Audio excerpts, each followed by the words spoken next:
આ બધા ભવની વાતો કરે એમાં મને ટપા નથી પડતા. ઓલા ભવમાં આમ ને ઓલા ભવમાં આમ મળ્યો એ શું થાય ને કાલની ખબર નથી. ભવની હું ખોડવી હોય ભલા મને.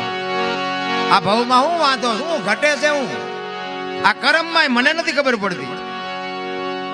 અત્યારે તમે જો આ ભક્તિ કરે એવડાય દુખી છે, મલકના બૂસ મારે એવડાય સુખી છે. લો આ હારા કર્મ કહેવાય. આ કોકના ખિસ્સા કાતરી લે ગમે એનું પડાવી લે તો એવડાય હિલોળા નથી કરતા.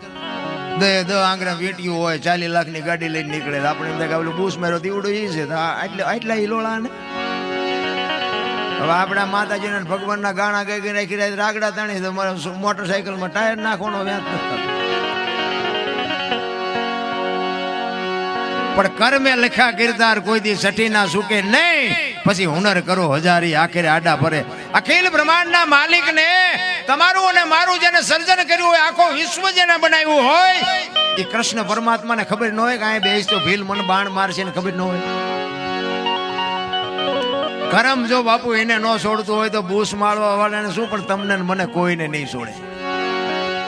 કરમ કોઈ દી છોડે નહીં. પછી ભલે હોય ભગવાન પરાસીના પીપળે ભીલે લઈ લીધા પ્રાણ. તમે વિચાર તો કરો, એક ભીલ બાપુ અખિલ બ્રહ્માંડના માલિકને વિધિ નાખતો હોય તો કર્મની ગતિ શું છે?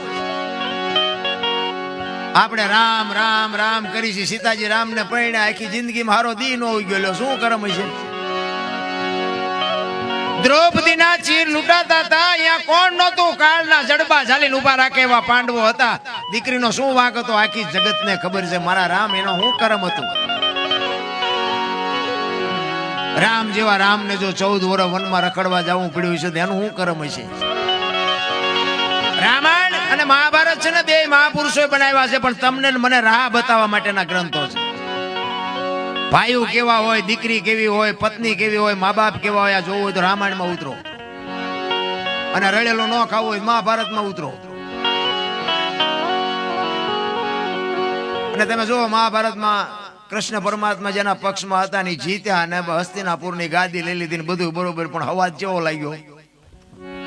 એ કે કાકા ને બાપા ને ભાઈઓ ને મારીને હવે આ ગાદી આપણે ભોગવવાની. એ કે હાલો હવે હેમાળે હાડ ગાળવા. ઝઘડામાં હાથ થાય, માર ખાવ તોય ફાયદો નથી ને મારો તોય ફાયદો નથી. અને રામાયણ એમ કે છે જેને જોઈને લઈ જાઓ.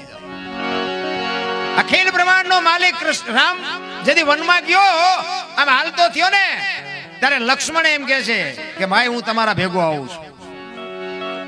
રામ ના પાડે છે. એ કે તમે મારા બાપ છો અને સીતા મારી માં છે. મારા મા બાપ વનમાં જતા હોય તો મારે અહીં રહેવાનો કોઈ અધિકાર નથી. નોખી નોખી માયુના છોકરા હતા. મિત્રો વિચાર કરજો, કેટલો ભાઈ ભાઈ નો પ્રેમ છે. વિચાર તો કરો ભલામણા. એક માના 2 છોકરા હોય તો એક પાટલે બેન જમતા નથી, ખૂંટિયા કાતરતા હોય એમ કાતરતા હોય. રામાયણ ક્યાં ગઈ?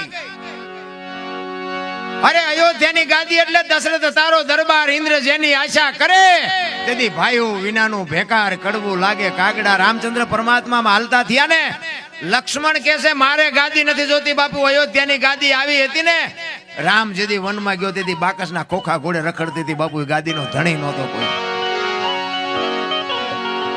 આ આપણે જોઈએ તો હારે વેચ જમીન હાટું હગા ભાઈને ઢીબી નાખે. બોલો,